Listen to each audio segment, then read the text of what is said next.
The film begins in 2003 with Jack, a 22-year-old American who was undergoing military training.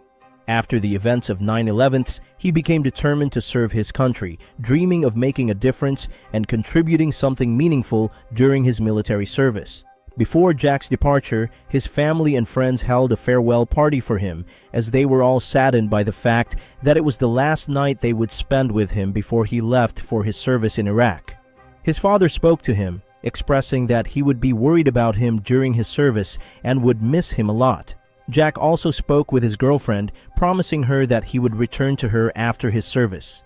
The next day, Jack and his team traveled to the Abu Ghraib detention center in Iraq, where they would spend their service. The captain spoke to them, informing them that the prison held the most dangerous terrorists in the world, and that they would constantly be subjected to bombings and gunfire. He emphasized that any attempt by insurgents to storm the prison would be considered an act of war, and they needed to be strong and ready to defend the facility and themselves. One of the soldiers spoke to Jack and his team, informing them that there was no electricity at the site, so they had to preserve the manual equipment they had. When they arrived at the location where they would be staying, they discovered it was in terrible condition, with bloodstains on the floor. A soldier told them that this place had been a prison for over 4,000 detainees who were subjected to the worst forms of torture. Jack wrote a mark on the wall, indicating that this was their first day of service. Later, the captain spoke to the new soldiers and welcomed them, warning them about the mines scattered everywhere on the road. He also informed them of a shortage of soldiers handling the detainees, and that a group of volunteers would soon arrive to assist. One of the soldiers mentioned to his colleagues that each soldier had to deal with hundreds of detainees, and that they were working in one of the most dangerous places. He assured them that they would get used to the situation over time. At night, the soldiers struggled to sleep due to the insects and the terrible weather. Suddenly, the prison alarm went off and bombings were heard. The soldiers rushed to their posts in a state of panic, and one soldier was seriously injured. His comrades tried to help him and treat his wound, while Jack stood there shocked and terrified by what was happening. Everyone was deeply saddened when their comrade died in front of their eyes, unable to save him. The days in service were tough for the soldiers, but they slowly began to adapt to the place and the daily routine. They had no phones or internet, and they couldn't communicate with their families or friends. They spent their breaks either training, working out, or eating meals. They tried to break the monotony by watching scorpions fight each other or by following the fights among the detainees. One day, the captain spoke to Jack and asked him to volunteer for the military police. When the captain asked Jack about his age, Jack replied that he was 22 years old. The captain told him that the service at the site would be difficult and that he would face many challenges, but Jack was ready and excited to take on the mission. The next day, Jack went to the wing where the detainees were held and met Sergeant Tanner, who spoke to him and explained the system in place and how to deal with the detainees. He told Jack that the detainees were humiliated and insulted, and they weren't allowed to speak to each other or the soldiers. Tanner showed him one of the cells, where a detainee was standing on his feet all day, unable to move. If he did, he would be electrocuted by wires connected to the cell. Jack was shocked by the scene, as it was the first time he had witnessed something like that. But Tanner told him he would get used to it over time, explaining that the detainees were criminals planting bombs that killed many people worldwide. Therefore, Jack shouldn't sympathize with them. He emphasized that Jack should be strong and strict with the detainees, maintaining security and order, and that if any detainee disobeyed orders, they should be punished and tortured. Tanner also explained that they used harsh punishment methods, such as sleep deprivation and chaining detainees to prevent them from sitting down. He told Jack that the soldiers referred to the detainees by nicknames because they couldn't remember their real names. He also added that there should be 2 guards for each cell, but due to the shortage of soldiers, Jack had to be aggressive and show no weakness in front of the detainees. At night, Jack spoke to his colleagues and told them he had volunteered to work in the detainees' wing, expressing concern that he hadn't yet trained for the system there. The next day, a new group of detainees arrived, shackled in chains with their faces covered in black cloth to prevent them from seeing or hearing anything. Jack removed the cloth from their faces and was shocked by how they were being treated. When he approached one of them, he was attacked by the detainee, leading Tanner to punish the detainee. The detainee then shouted, "Allahu Akbar," and the rest of the detainees followed with the same chant. Jack and Tanner tried to stop them and prevent them from speaking, but they noticed one detainee who remained silent. They nicknamed him the Silent Man. After that, Tanner began torturing the rest of the detainees in brutal ways to humiliate and control them. As time passed, Jack started getting used to the place and tried to deal with the detainees according to the laws he was expected to enforce. While inspecting the cells, he found one of the detainees unconscious, so he opened the door, took him out of the cell, and gave him first aid. He called for his colleagues to assist him, but Tanner told him that the detainee had already died. However, Jack continued trying to help him until Tanner pushed him away, telling him that the man was a terrorist and didn't deserve help. Later, Jack sat with his comrades, and one of them expressed surprise that Jack had given first aid to a terrorist, warning him that what he did might expose him to disease. Jack endured difficult days during his service, wishing that those days would pass quickly so he could return home to his family and girlfriend. One day, one of the prisoners tried to speak to him, but Jack told him that speaking was not allowed. Nevertheless, the prisoner insisted he had something important to say and revealed that he had seen one of the detainees making something that looked like a weapon. Jack, however, did not believe him, even though the prisoner urged him to trust him. Jack began searching the cell and the detainee that the prisoner had mentioned, but he didn't find anything. As a result, he punished the prisoner for lying and took away his blanket. The prisoner tried to explain to Jack that he wasn't lying and was only trying to help, but Jack still didn't believe him.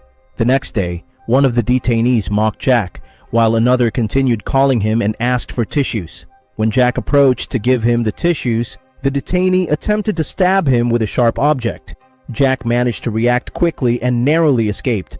Jack started to feel frustrated as several months had passed without him being able to contact his family.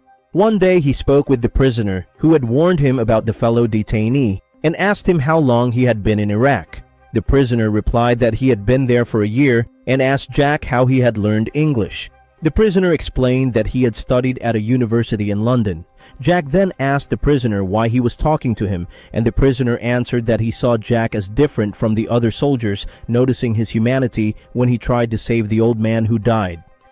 Jack got to know the prisoner, who told him his name was Ghazi, and they began to develop a friendship despite their differences.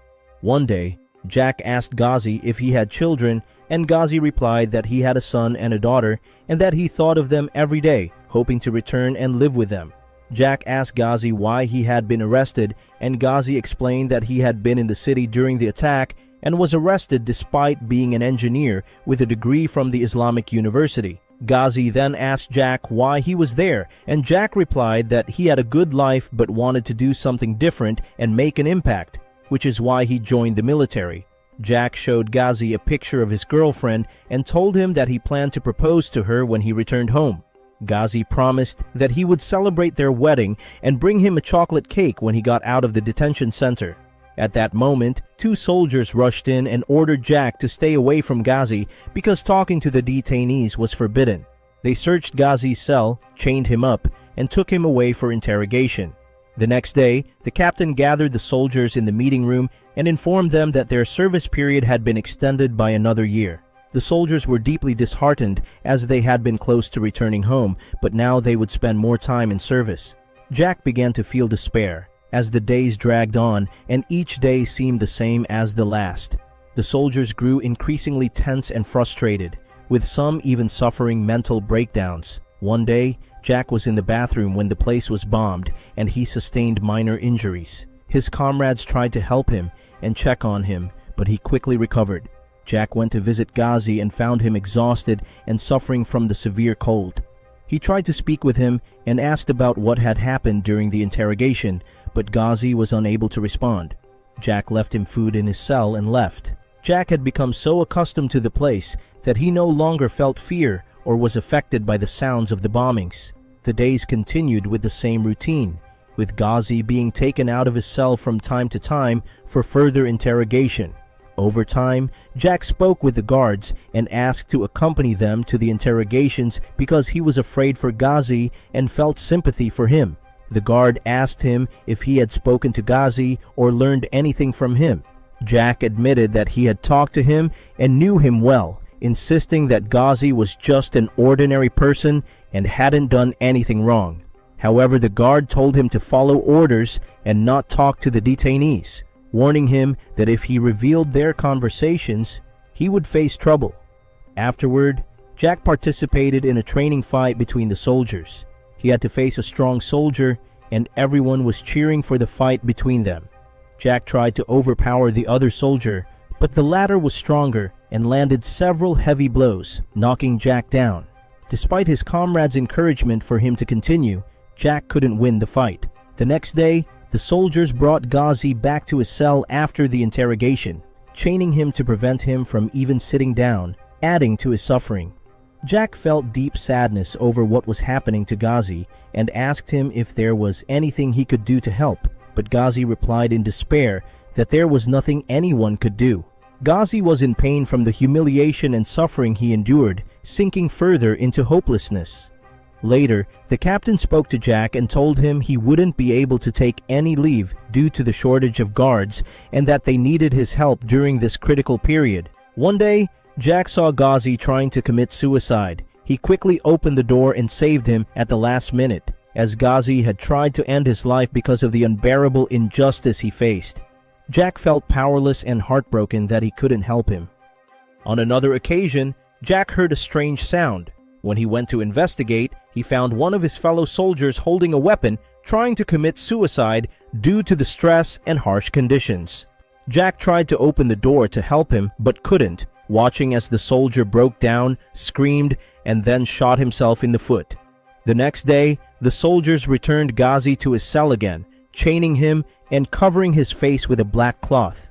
His health had deteriorated significantly due to the torture he endured, and he cried from the overwhelming despair. When Jack saw his condition, he sympathized with him and spoke with the guards, telling them that they were treating an innocent man terribly. However, the guard argued with Jack, revealing that Ghazi had confessed to killing 18 people with a bomb he planted in a restaurant. Jack was shocked by what he heard and confronted Ghazi, asking him if what the guard said was true. Jack begged him to tell him that the guard was lying, but Ghazi admitted the truth, explaining that he had done it in defense of his homeland. He told Jack that it was hard for him to understand because Jack had never experienced his country being occupied. Ghazi assured him that if Jack were in his position, he would have done the same, if not more. Jack was deeply affected and shattered by the revelation, as he had believed that Ghazi was an innocent man. After this incident, Jack changed drastically. He began treating the detainees harshly, torturing them and depriving them of sleep or rest. He considered them all terrorists and mocked them, declaring that they were criminals who deserved nothing but torture and poor treatment. Jack transformed into a cruel and aggressive person. When a new soldier arrived at the detention center, Jack started teaching him everything Tanner had taught him before. He instructed the new soldier on how to be aggressive and harsh with the detainees. When Jack saw Ghazi sleeping, he dragged him out of his cell and tortured him mercilessly. At night, Jack would gather with his comrades as usual, talking about their lives and expressing their longing to return to their homes and families. Jack missed his girlfriend, who had told him she would wait for him until his service ended. He wished for the days to pass quickly so he could return to his normal life. Jack spent the remaining days of his service with his comrades, trying to endure until their service was over. When the time for their return finally came, they prepared to leave. Before departing the detention center, Jack saw Ghazi and gave him one last glance without saying a word. He then bid farewell to his comrades, who were excited and happy to return to their normal lives. Jack returned to his country, overjoyed to reunite with his family and girlfriend. However, his family noticed that he had changed. He had become more silent and spoke less. His father talked to him, asking if he had killed anyone or treated someone badly during his service. Jack replied that he hadn't. One day, Jack went shopping with his girlfriend, and when he saw a chocolate cake at the store, he remembered Ghazi and the days he spent at the detention center. Later, Jack watched the news on TV, which was showing images from Abu Ghraib prison, revealing American soldiers torturing detainees in brutal ways. Among the images, Jack saw himself torturing Ghazi, At that moment, Jack realized he would face legal consequences along with all the soldiers involved in those crimes. When his girlfriend saw the images, she couldn't believe that Jack had done such things and had turned into such a violent person. Jack was overwhelmed with regret for what he had done and realized that he had lost his humanity after becoming cruel and merciless. If you want interesting movie recaps, like, share, and subscribe to follow us for more movie recaps.